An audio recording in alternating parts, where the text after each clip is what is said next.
every time you are afraid of people much more than you're convicted about the power of God to help you, it opens the gate and the possibility of disgrace over your life, because it then influences the way you behave. You begin to act irrationally, you begin to hunger for things, you begin to get maybe overly ambitious because you're afraid. And so God said to me, whenever you allow the fear of men and the fear of people to take over, you can no longer trust your decisions, and you most likely are going to end up in shame in the place you wanted to shine. So it comes up every now and then, but I learn to remind myself they're just men. It's just this life. No matter how much I have, I'm not going to die with any of it. So I don't let myself get overly overwhelmed by the things of this world. I just try to stay focused on the power of God. Whenever Satan wants to derail you from destiny, he's going to make you exalt your pain above the power of God. And he's going to make you believe that your problems are premium, meanwhile they are common. So the moment you think suffering is personal to you, that's when it becomes a barrier that keeps you from seeing the hand of God and the power of God. So I've learned to commonize my suffering. I've learned to commonize my pain. The apostle said, hey, I've suffered in many ways. He says, many times I've been beaten. I've suffered shipwreck. I've dwelt in darkness. He says, I've been in death many times. Like literally, Paul had died at different times and God brought him back to life to continue to suffer. And in all of these things, the apostle gloried in it, because every time we suffer and submit to God, we grow in authority, we grow in power, and we grow in eternal reward.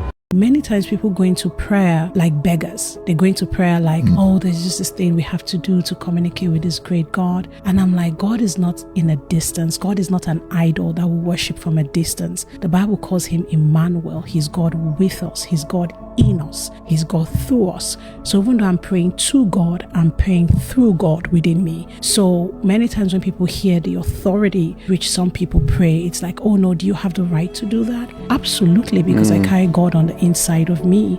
And also when we're praying, many times we feel we are the only ones listening, but the spirit realm is constantly alive. Angels are listening, demons are listening, principalities are listening, and they're not just listening to your words, they're listening to the weight or conviction within your words. When you are a builder, part of the things you need to have the ability to see is to see what people possess on the inside of them. Even the things that they have that they don't know, you have the capacity to call it forth. Because being a builder is not about your own strength. It's about having the strength to call strength out of other people. Because you need people to help you build and people to help you craft. When you are building, you need to know the kind of gifts that you have.